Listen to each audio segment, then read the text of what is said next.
The dangers in the fire brigade, you only think about it afterwards. You're thinking of your own family could be in trouble one day, and you'd like to think somebody's going to do the same.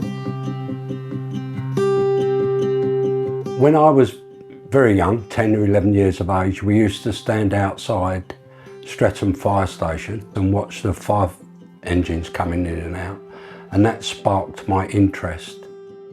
My career stretched from 1979 to 2009. I have a condition, the technical name I believe is Mesothelioma. I was affected by some of the incidents I attended where asbestos fibres have got into your clothing, into your lungs, and I did fire investigation where you go in and you sift through the debris and you're not wearing breathing apparatus and you're walking in buildings with asbestos with no knowledge it's there. My condition of mesothelioma first appeared when I was on holiday in 2024, where I was very breathless walking up a hill. A few weeks later when I got home, my lung was full of fluid and I couldn't breathe, and the doctor and the paramedics made me go to hospital. My daughter-in-law was with me and she asked the oncologist, why is his lung filling up with fluid? And she said, I'm afraid he's got terminal cancer. Once I was diagnosed and the dust settled a bit, a friend of mine who used to be a very senior officer in the fire brigade rang me and said, why don't you contact the union? He said, I think they can help you. The solicitors guided me through it, and then when you start talking about your career and where you might have got it, all of a sudden alarm bells ring.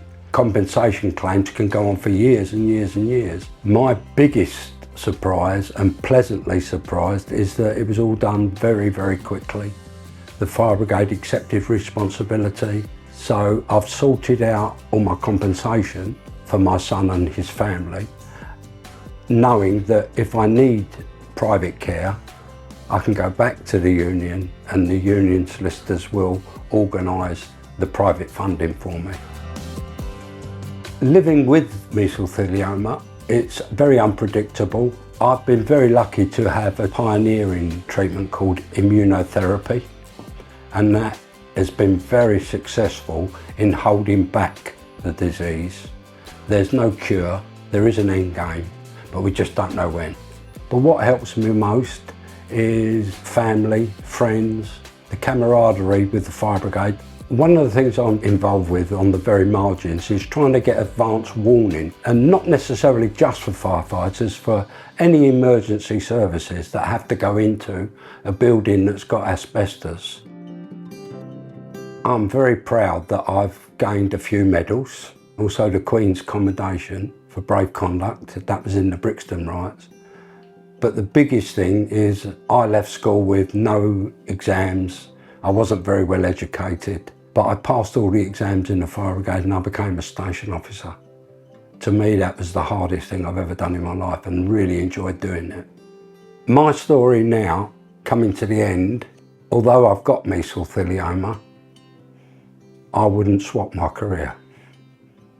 I loved every minute of it. It was the job for me.